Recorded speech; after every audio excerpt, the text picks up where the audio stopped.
I'm DJ Psyched, and you're watching the Get Psyched YouTube channel. Let's get psyched about YouTube.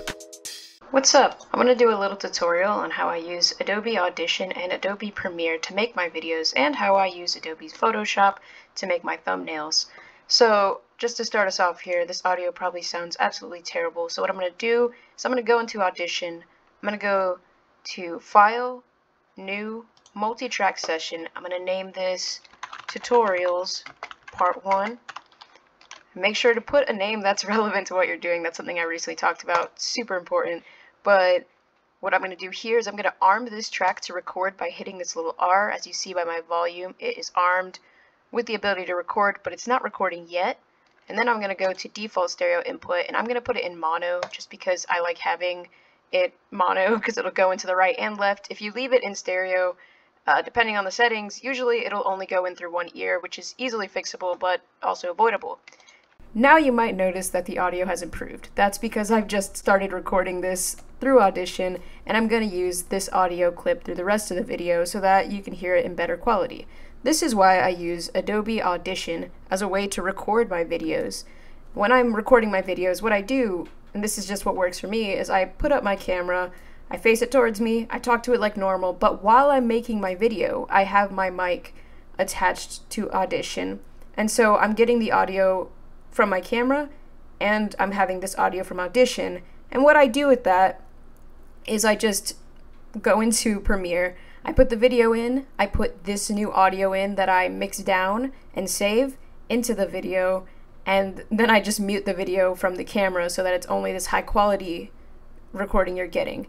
Are there easier ways to do this? Of course. But for the equipment I have and from what I've learned, this is what works best for me, and I think it gives me really high quality sounding videos. So how would you do that? I'm not going to stop this recording because, like I said, I'm also doing a tutorial on how to use Premiere, so I want to use this audio for both of them. But what I would do if I were stopping this recording is hitting this nice little record button here. After I hit this little record button here, I would just go up to File, and what I always do is first thing after I make a video, I hit Save, because you want to save your work as much as possible in order not to lose something important, a lesson I've learned. After you save it, what you're going to do is you're going to go to Export, Multi-Track Mixdown, an entire session, and then just like we did before where we name it and save it, you just name it and save it to where you want to save it, and bam, you have audio exported. And usually whatever you name the multi-track session, it'll give you a default as that for the name with the then it'll also say Mixdown after it so that you can have the separate file of the working file and the saved file. So basically, if you have a working file, which is what we just did when we opened up this new session, is that if I go into my computer and once I find this file right here, if I were to click on this, it would open me back up to this screen that we are here. And when I find the version that says Mixdown, which when you mix down something, it'll just have the name of whatever you have, _ Mixdown.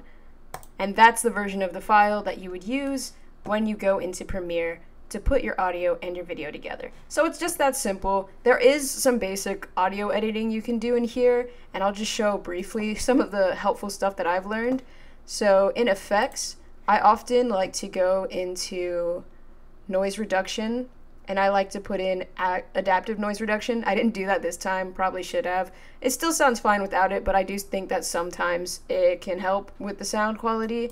And also, this is the multi-track view. So this is like if I want to have several armed tracks for recording, which I do a lot when I do podcasts and stuff. This is the view I usually use. But if I were to stop this and double click this here, you would get an option that shows you this audio clip in its entirety. Like it would be, I'll just show you, why not? It doesn't matter if the audio is not perfect for this part, it's kind of important to see. So I'm going to stop recording, and I'm going to double click on this audio here. And if I want to go back to the multi-track view, I just click right here. This is my multi-track, this is my session, and this is the WAV file. Now, the thing that's important about understanding this is that your WAV file, what you do to your WAV will change the WAV file for good, especially after you save it. So make sure that when you work in this view and you change something about this audio, that you want to make that change you're making because it will stick with your audio.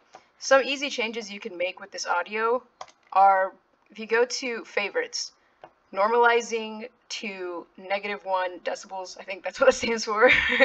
This will actually take like the peak of your audio and move all your audio so that the peaks aren't harsh, basically. It'll level out your audio based on your peaks.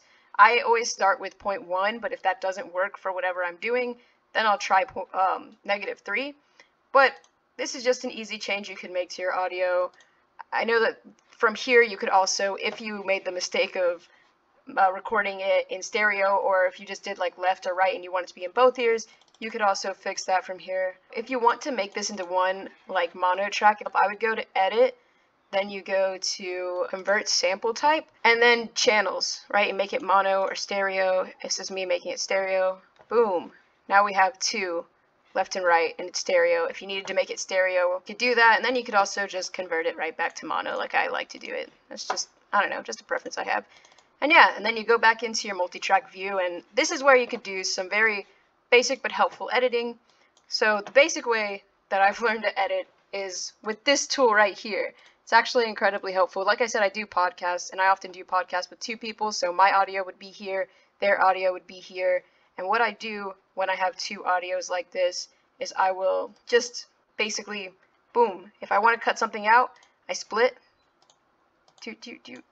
go over it where you want to go. You can split the audio, and you can just, boom, clip a part out.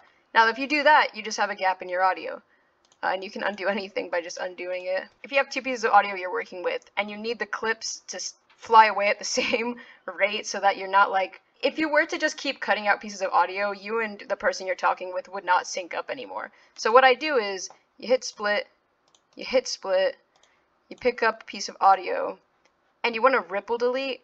And since there's only one here, it's only going to let me do the selected clips. If I had 2 pieces of audio, I could do time selection in all traps so that it would ripple delete the audio in all traps. And all ripple delete means is it's not just going to leave you a blank space when you get rid of it. It's going to remove that space entirely. So now it's gone, and there's going to be a smooth transition between here and there. And I'm going to undo that so that I can use these tracks. But yeah, those are the most basic principles of editing in Adobe that I could think of. This is what I do for basic editing of my videos and for basic editing of my podcast. And it's very simple. I honestly think that with the very little knowledge I've just given you on it, you could start doing very basic projects. Of course, you'll learn more along the way. The more you work with the program, there's a whole lot more you could do with it. But if you're just trying to make very basic videos or very basic podcasts, that is the absolute basics of using Adobe Audition. So thanks for watching this part 1 of how I make my videos in Adobe series. If you have any questions, definitely let me know. You can ask them in the comments below, and I will definitely try to respond to you. Good luck on your projects, and I hope this was a little bit helpful.